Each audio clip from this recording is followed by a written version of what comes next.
ನಮಸ್ಕಾರ ಎಲ್ಲ ಪ್ರೀತಿಯ ವೀಕ್ಷಕರಿಗೆ. ಇವತ್ತು ಹೀರೆಕಾಯಿ ಬೇಳೆ ಸಾಂಬಾರು ಹೇಗೆ ಮಾಡೋದು ಅಂತ ನೋಡೋಣ. ಮುದ್ದೆಗೆ ಮತ್ತು ಅನ್ನಕ್ಕೆ ತುಂಬ ಚೆನ್ನಾಗಿರುತ್ತೆ.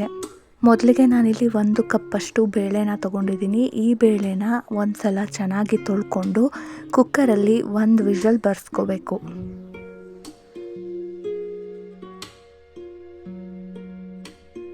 ತುಂಬ ಜಾಸ್ತಿ ಏನು ನೀರು ಹಾಕೋದು ಬೇಡ, ಸ್ವಲ್ಪ ಅಂದರೆ ಬೇಳೆ ಬೇಯೋದಕ್ಕೆ ಎಷ್ಟು ನೀರು ಬೇಕೋ ಅಷ್ಟು ನೀರು ಹಾಕ್ಕೊಂಡ್ರೆ ಸಾಕು.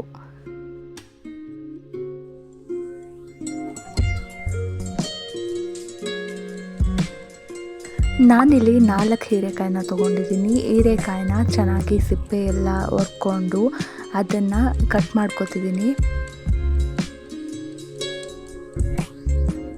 ನಾನು ಹೀರೆಕಾಯಿ ಎಲ್ಲ ರೆಡಿ ಮಾಡ್ಕೊಳ್ಳೋ ಅಷ್ಟರಲ್ಲೇ ಬೇಳೆ ಕೂಗಿತ್ತು ಕುಕ್ಕರು. ಅದು ನೀಟಾಗಿ ಸ್ವಲ್ಪ ತಣ್ಣಗಾದ್ಮೇಲೆ ವಿಷಲ್ ತೆಗೆದ್ಬಿಟ್ಟು ನೋಡಿದ್ರೆ ಬೇಳೆ ಚೆನ್ನಾಗಿ ಬೆಂದಿದೆ.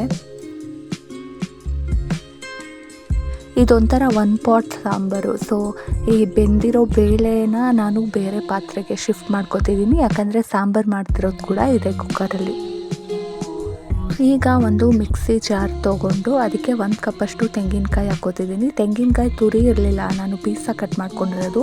ಹಾಗಾಗಿ ಈ ಪೀಸ್ನ ಸ್ವಲ್ಪ ಅದು ತುರಿ ಆಗೋ ಥರ ಒಂದು ರೌಂಡ್ ಹಾಗೆ ಮಿಕ್ಸಿ ಮಾಡಿಕೊಂಡು ಇಟ್ಕೋಬೇಕು. ಇಲ್ಲ ಕಾಯಿ ಜೊತೆನೇ ಡೈರೆಕ್ಟಾಗಿ ಬೇರೆ ಇಂಗ್ರೀಡಿಯೆಂಟ್ಸ್ ಹಾಕೋಕ್ಕೋದ್ರೆ ಕಾಯಿಯೂ ನೀಟಾಗಿ ಸೌದಿರಲ್ಲ, ಆವಾಗ ಸಾಂಬಾರು ಚೆನ್ನಾಗಾಗಲ್ಲ. ಇಲ್ಲಿ ನಾನು ಒಂದು 6 ಟೊಮೆಟೊ ತೊಗೊಂಡಿದ್ದೀನಿ. ಈ ಸಾಂಬಾರಿಗೆ ನಾವು ಹುಣಸೆಹಣ್ಣು ಹುಳಿ ಏನು ಹಾಕ್ತಾ ಇರೋದ್ರಿಂದ ಟೊಮ್ಯಾಟೊ ಸ್ವಲ್ಪ ಜಾಸ್ತಿ ಹಾಕಿದ್ರೆ ಸಾಂಬಾರು ಚೆನ್ನಾಗಾಗುತ್ತೆ. 6 ಟೊಮ್ಯಾಟೊ ಮತ್ತು 1 ಈರುಳ್ಳಿ ತೊಗೊಂಡಿದ್ದೀನಿ. ಮತ್ತು ಸಾಂಬಾರು ಪುಡಿ ನೀವು ಮನೇಲಿ ಯಾವ್ದು ಯೂಸ್ ಮಾಡ್ತೀರಾ ರೆಗ್ಯುಲರಾಗಿ ಸಾಂಬಾರಿಗೆ, ಅದೇ ಸಾಂಬಾರು ಪುಡಿನ ಯೂಸ್ ಮಾಡ್ಕೋಬೋದು. ಖಾರಕ್ಕೆ ನಿಮ್ಮ ಅಳತೆ ಗೊತ್ತಿರುತ್ತಲ್ವ, ಅದಕ್ಕೆ ತಕ್ಕಾಗಿ ತೊಗೊಳ್ಳಿ. ನಾನಿಲ್ಲಿ 2 ಸ್ಪೂನು ಖಾರದ ಪುಡಿ ತೊಗೋತಿದ್ದೀನಿ. ಅದನ್ನೆಲ್ಲ ಚೆನ್ನಾಗಿ ರುಬ್ಕೊಂಡಾದ್ಮೇಲೆ ನಾವು ಬೇಳೆ ಬೇಯಿಸ್ಕೊಂಡಿದ್ದಂಥ ಕುಕ್ಕರ್ನೇ ಮತ್ತೆ ಗ್ಯಾಸ್ ಸ್ಟವ್ ಮೇಲಿಟ್ಟು ಕುಕ್ಕರ್ ಬಿಸಿ ಆದಮೇಲೆ ಅದಕ್ಕೆ ಸ್ವಲ್ಪ ಎಣ್ಣೆ ಹಾಕ್ಕೋಬೇಕು.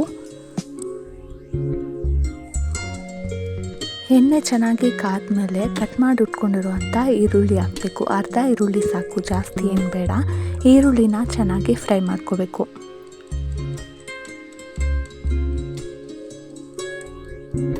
ಈರುಳ್ಳಿ ಚೆನ್ನಾಗಿ ಫ್ರೈ ಆದಮೇಲೆ ನಾವು ಕಟ್ ಮಾಡಿ ತೊಳೆದಿಟ್ಕೊಂಡಿರುವಂಥ ಹೀರೆಕಾಯಿನ ಇದಕ್ಕೆ ಹಾಕೋಬೇಕು.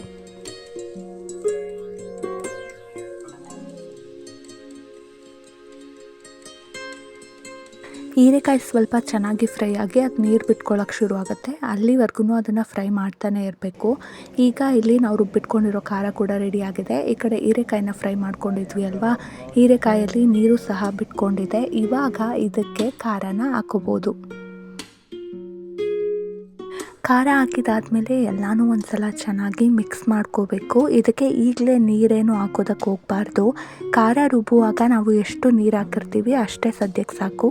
ಇದನ್ನು ಮಿಕ್ಸ್ ಮಾಡಾದಮೇಲೆ ನಾವು ಆವಾಗಲೇ ಬೇಳೆ ಬೇಯಿಸಿ ಪಕ್ಕಕ್ಕಿಟ್ಟಿದ್ವಲ್ಲ, ಆ ಬೇಳೆನ ಇದಕ್ಕೆ ಹಾಕಿ ಮಿಕ್ಸ್ ಮಾಡ್ಕೋಬೇಕು. ಈಗ ನಿಮಗೆ ಎಕ್ಸಾಕ್ಟಾಗಿ ಗೊತ್ತಾಗುತ್ತೆ ಸಾಂಬಾರಿಗೆ ಎಷ್ಟು ನೀರು ಹಾಕ್ಕೋಬೇಕು ಅಂತ.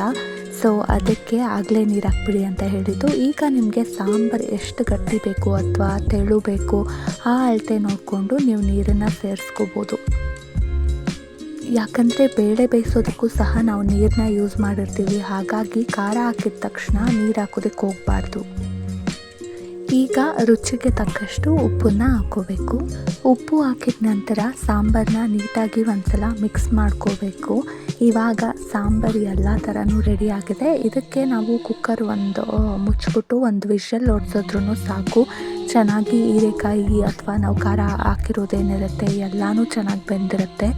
1 ವಿಷಲ್ ಆದಮೇಲೆ ಕುಕ್ಕರ್ ಮುಚ್ಚಳ ತೆಗೆದು ನೋಡಿದ್ರೆ ಹೀರೆಕಾಯಿ ಸಾಂಬಾರು ರೆಡಿ. ತುಂಬಾ ರುಚಿಯಾಗಿರುತ್ತೆ. ಮುದ್ದೆ ಮತ್ತು ಅನ್ನಕ್ಕೆ ತುಂಬ ಚೆನ್ನಾಗಿರುತ್ತೆ. ನಾವು ಮಂಡ್ಯದವರಾಗಿರೋದ್ರಿಂದ ಆಲ್ಮೋಸ್ಟ್ ಎಲ್ಲ ಸಾಂಬಾರನ್ನೂ ನಾವು ಮುದ್ದೆಗೆ ರೆಫರ್ ಮಾಡೋದು. ಹಾಗಾಗಿ ಇಲ್ಲಿ ನಾನು ಮುದ್ದೆ ಜೊತೆ ಸಾಂಬಾರು ಹಾಕ್ಕೊಂಡಿದ್ದೀನಿ. ನೀವು ಒಂದ್ಸಲ ಟ್ರೈ ಮಾಡಿ. ಹಾಗೆ ಇದೇ ರೀತಿ ಹೆಚ್ಚಿನ ರೆಸಿಪೀಸ್ಗಾಗಿ ನನ್ನ ಪೇಜ್ನ ಫಾಲೋ ಮಾಡ್ಕೊಳ್ಳಿ. Thank you.